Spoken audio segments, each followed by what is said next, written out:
Femo.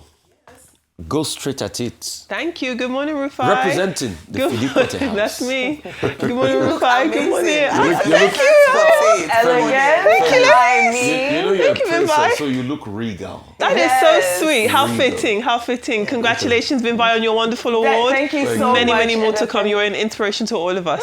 Congratulations. That's so kind. Thank and you. Dr. Rubin, a huge happy birthday to you. 60 today. We cannot wait to celebrate with you. What a wonderful day. A wonderful Friday. Yeah. Good morning to you, viewers. Let me tell you what's happening around the world.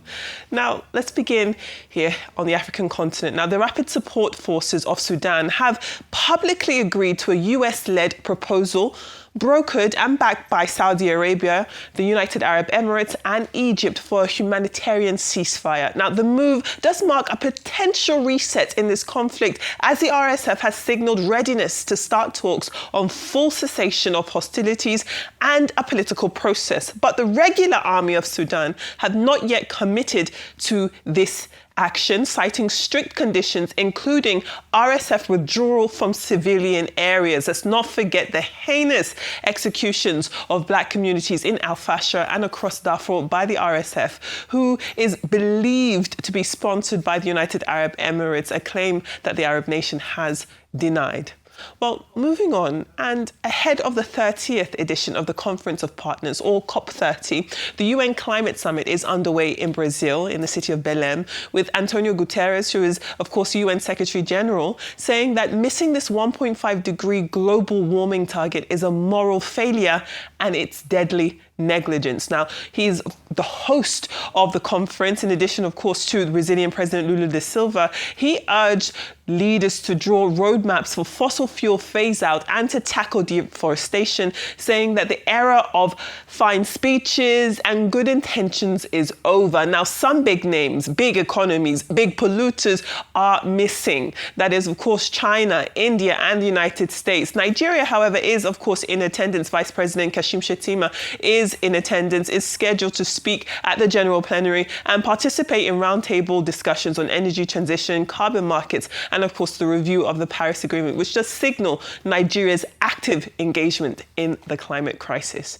Now, 16 Democrats on the US House Committee on Oversight and Government Reform have formally written to Andrew Mountbatten Windsor, the former Duke of York, requesting his appearance for questioning about his ties with convicted sex offender Jeffrey Epstein. Now, Democratic lawmakers say that Andrew may hold valuable information on Epstein's network of co-conspirators and enablers, citing emails and travel logs. They have asked for his cooperation by the 20th of November in this year, 2025, emphasizing that rich and powerful men have evaded justice for far too long. However, there are more than 40 members on this committee, which means that less than half of them were involved in extending this invitation. Now, some are calling this move politically motivated and have called on those Congress members to instead focus on other issues like forcing subpoenas against former President Bill Clinton and former Secretary of State Hillary Clinton. Now, while Congress does lack the power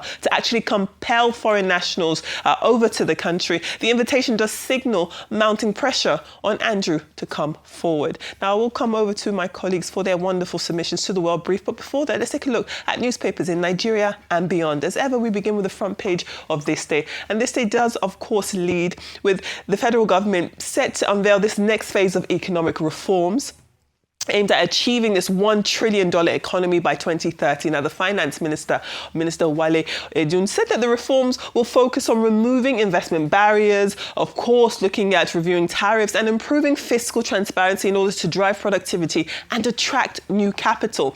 This day also reports on the huge story of the United States weighing limited military options in Nigeria. That is, of course, following US President Donald Trump's directive to the Pentagon to prepare plans to protect Christians from militant attacks. A full-scale intervention, however, according to not only This Day, but indeed coverage around the world, it says that it's unlikely. Now, that's also attributing that to US defense officials. We'll get into that a bit later. Let's take a look at the New Telegraph today. And the New Telegraph does have this story just here, which shows Alan Onyema, Dr. Alan Onyema, of course, of Air Peace. And essentially what we're seeing is that the Senate has cleared Air Peace of these allegations of negligence and drug use back in that 2024 July Port Harcourt runway incident. Now, Committee Chairman Senator Abdul Fattah Buhari said that the NSIB report contained inconsistencies that could harm Nigeria's aviation image. Now, Air Peace CEO Alan Onyema maintained that the incident resulted from human error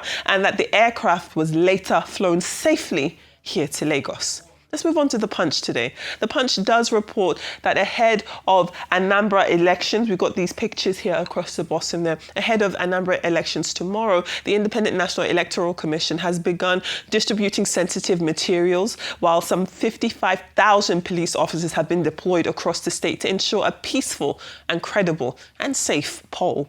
Moving on to the Daily Sun this morning. The Daily Sun does report on President Tinubu shaking hands with Nigeria's new minister, Dr. Kingsley Tochukwu-Ude. Now, he is a former Attorney General of Enugu State, and this is, of course, taken after his swearing-in ceremony at the presidential villa in Abuja yesterday, on Thursday. Now, still on the front page, the paper also reports that health workers under this joint health sector unions have issued a 2-week nationwide strike notice over to the federal government, and because of the federal government's failure to implement these agreements on welfare and hazard allowances there.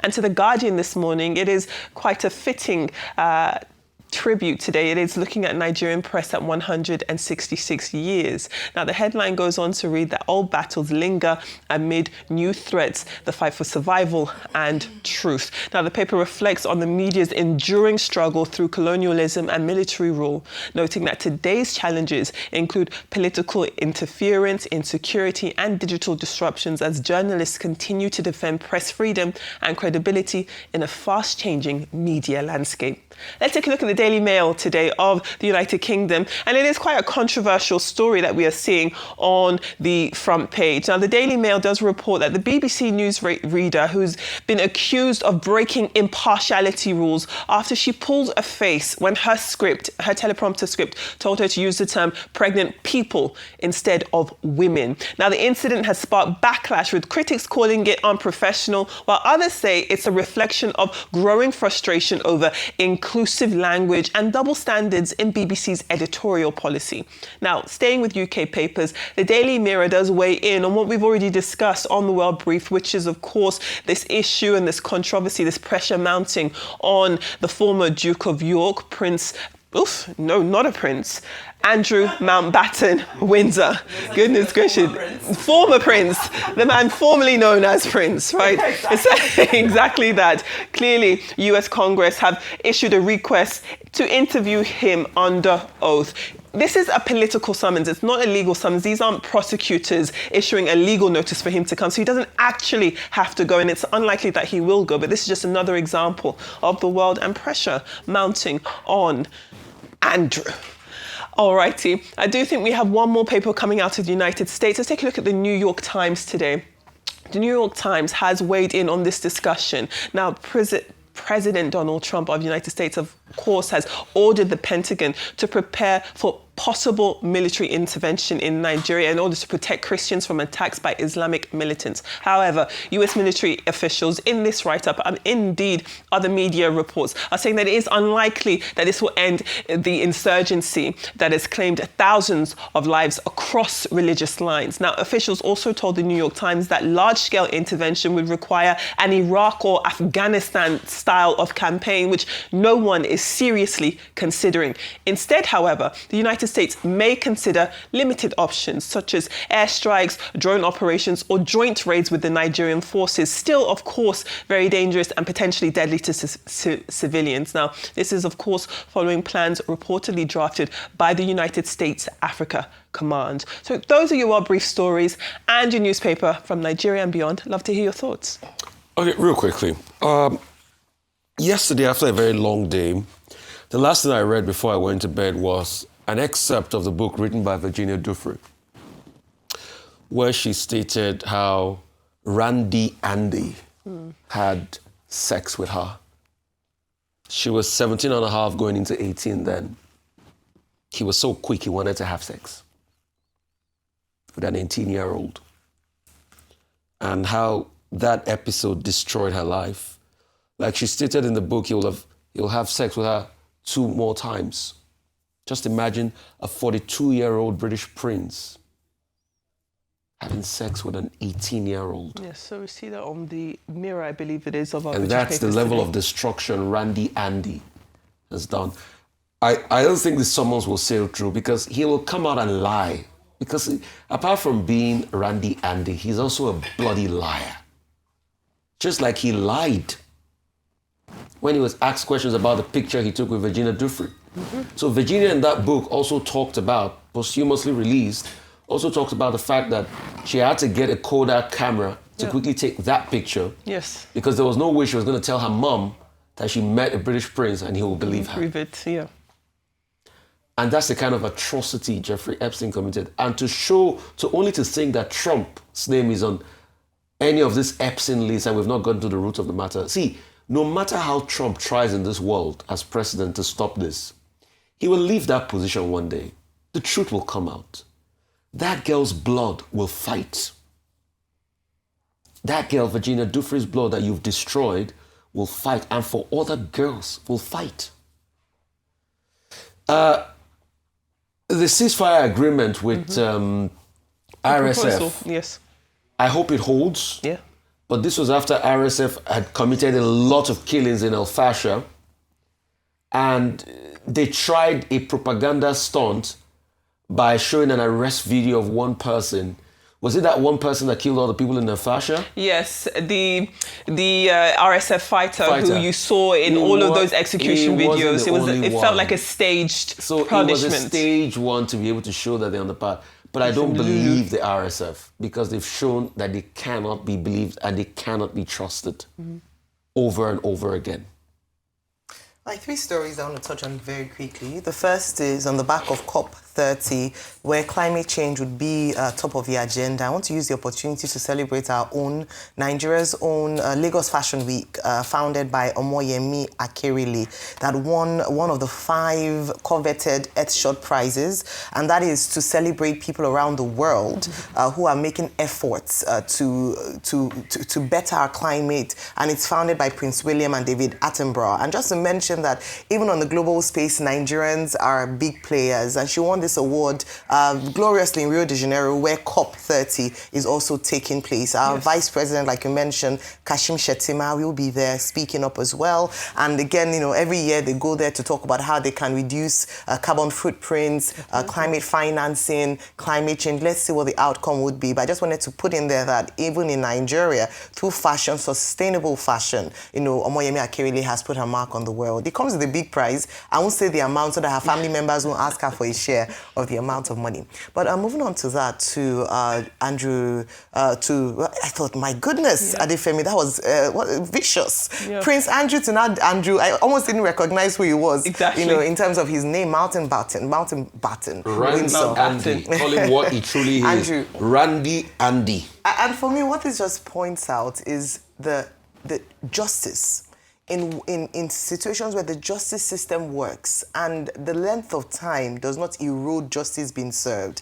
And also that there are no sacred cows. And hoping that one day on the African continent, as we often talk about the rule of law, the respect for the rule of law, that we'll also see a case whereby, because we have cases like this, where even sitting senators are having allegations of sexual abuse, domestic abuse, and everybody's looking away. This is a man who, you know, by the merit of his position, the onus is on him to, a certain standard is expected of him. But as has been said, it's not just the voice of Virginia, of Jufre that is speaking. It's for other young women who have to be protected. And they're summoning him because they feel that he'll be material to the evidence in the case to ensure that they're able to get more, you know, information around that under oath. Yes. I was thinking to myself, would he be the first royal to be incarcerated, at least in modern times? Or would he be able to escape it through a deal by actually sharing some of the, you know, some of the secrets that he has? Recall that in 2011, he was quite close to Jeffrey Epstein. Yes. He had written an email to him to say that we're in this together, you know, to show solidarity. So he should actually come out to speak and let's see what else will be unraveled. Very finally, Anambra elections.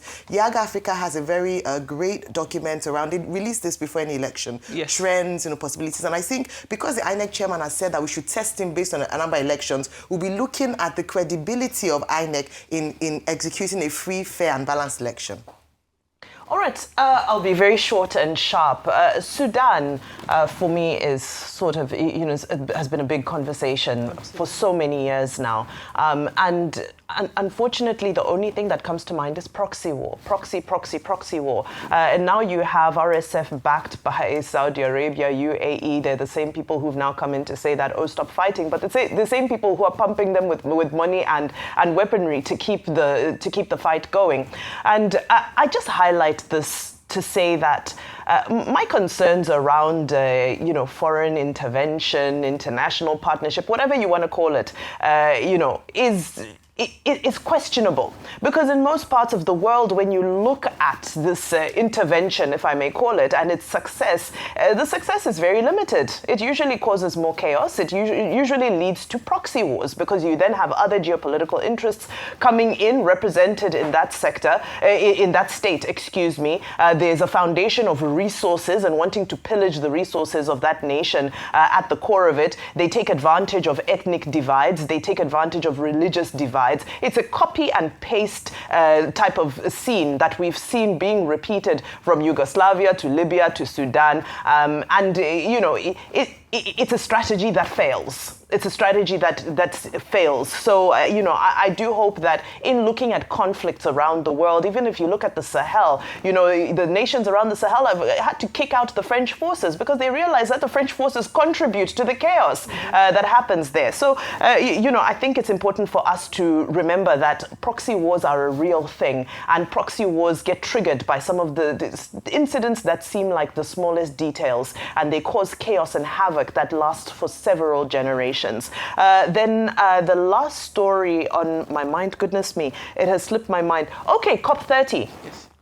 Interesting for me that, the Global South, we were in Saudi for the Future Investment Initiative, and the conversations from the Global South were that, yes, we are the hardest impacted by climate change, yet we're contributing the least to it. However, we need our fossil fuels. If you remember, there was the conversation with Aliko Dangote where he was saying that, electric vehicles and so forth, a great conversation, but we have fossil fuels here in Nigeria, and we need our fossil fuels to develop further. So, us talking about scaling back on, on our fossil fuel, on our carbon footprint and so forth, when we are some of the least contributors globally, is a challenge. It's an existential threat for where we are developmentally at the moment. So I do hope that this COP30 focuses a lot more on how to balance the narrative between the global north and the global south, because as global south, we still depend heavily on our fossil fuels to be able to industrialize and to catch up with the rest of the world. Absolutely. Well, thank you so much, Adefemi. You're and most we'll see you welcome. later after the show. See you later. We're going to have a fun weekend already. aren't we? Yes, you're ready to go.